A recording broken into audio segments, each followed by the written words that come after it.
안녕하세요, 아젤입니다. 이번 시간에는 저번에 제가 예고를 드렸던 것처럼 어떤 단위에 관한 이야기들을 이제 시작을 해볼까 하는데요. 이제 4학년쯤 되면 단위에 관한 이야기들을 시작하잖아요. 여기도 마찬가지로 우리나라 4학년쯤 되면 단위들을 만나기 시작해요.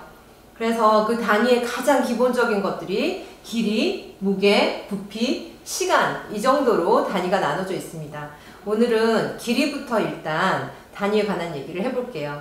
단위에 관한 이야기는 사실 외우는 게 대부분이에요. 그 외워야지만 응용 문제들을 또 풀 수 있는 거고요. 외우는 걸 하지 않으면 풀 수가 없는 문제들이 수두룩하겠죠. 그리고 그 외우기 전에 이건 어떤 상식이에요. 그 상식에 관한 이야기를 해볼까 합니다.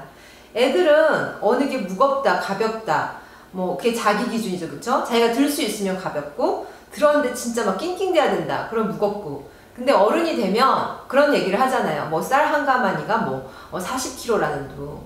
그리고 뭐 마트에서 파는 쌀을 이렇게 포장을 봤을 때 10kg 정도면 엄마가 혼자 들 수 있겠다 없겠다 뭐 이런 걸 가늠을 하거든요. 그런 걸 봤을 때 우리가 그 기준으로 삼는 것은 킬로그램, 개를 보는 거죠. 아, 이거는 10kg나 되네? 뭐 이거는 5kg네? 이거는 뭐 300g이네? 이런 식으로 단위를 쓴단 말이죠. 가장 실생활에서 쓰이는 것들이 그램이나 킬로그램이나 이런 단위들에 관한 것들입니다. 그런데 이제 애들한테 그램이 무거워, 킬로그램이 무거워 무슨 소리인지 모르죠. 그리고 책 한 권은 뭐 얼마나 나갈까? 뭐 그러면 아무렇지도 않게 3kg 뭐 이런 애들도 있고, 이제 상식이 없기 때문인데 상식을 가르치는 것도 수학의 기본이라고 할 수 있겠죠. 그래서 우리가 길이를 먼저 다루기 시작할 때 정말 편리하게도 아주 옛날부터 인간이 또 발명을 해놓은 굉장한 발명품 중에 하나가 있죠. 그게 바로 자라는 거죠.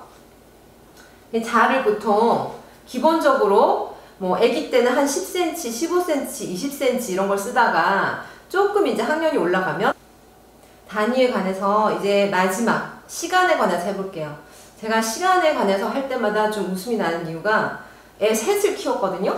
근데 둘째가 그렇게 시간을 못 알아듣는 거예요. 근데 첫째하고 셋째는 별로 가르치지도 않았는데 금방 알아요. 그래서 제가 지나고 나서 생각을 해봤더니 그게 또한 관심의 차이인 거예요. 그 첫째하고 셋째는 좀 애들이 집중력은 뛰어난데 오래 앉아있지를 못해. 그래서 얘네는 공부를 하라 그러면 수시로 시계를 봐요. 그러니까 시계를 볼 줄 모를 때도, 그러니까 적어도 그건 아는 거예요. 이게 움직이면 시간이 지났다, 이 정도는 아는 거예요. 그리고 계속 물어봐.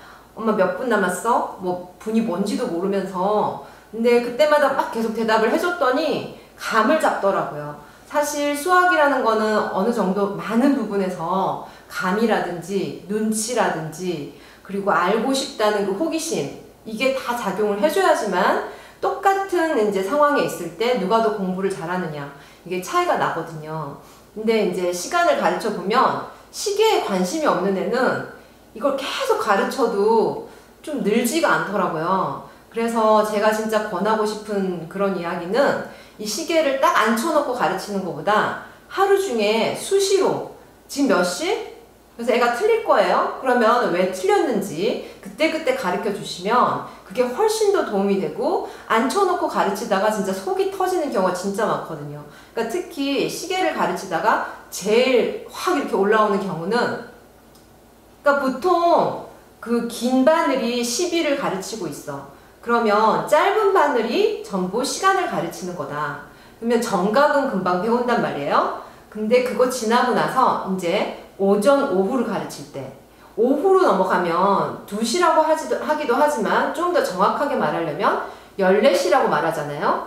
12시간이 지난 후에 또 2가 더해졌으니까 14시. 그 다음 3시면 15시. 이거에서부터 이제 못하는 애들은 헷갈리기 시작하는 거죠.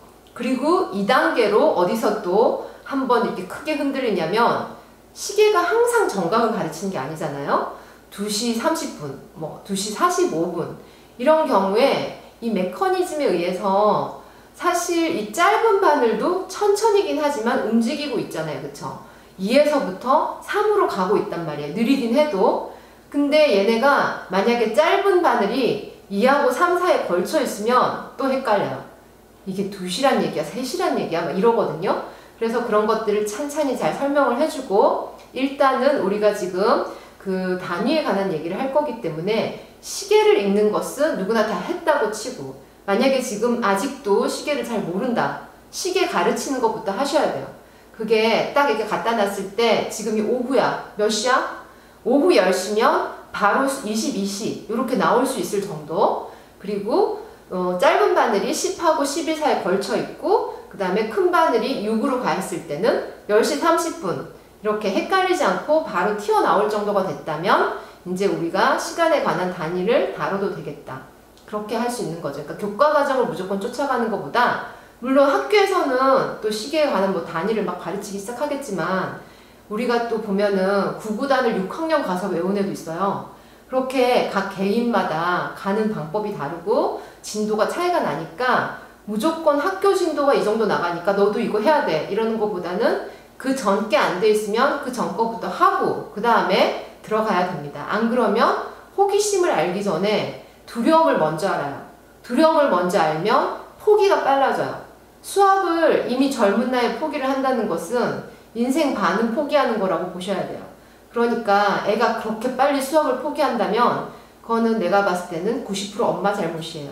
그러니까 딱 그거를 숙지해 두시고 애가 요거를 할 정도가 안 됐다. 기본부터 가르칩니다.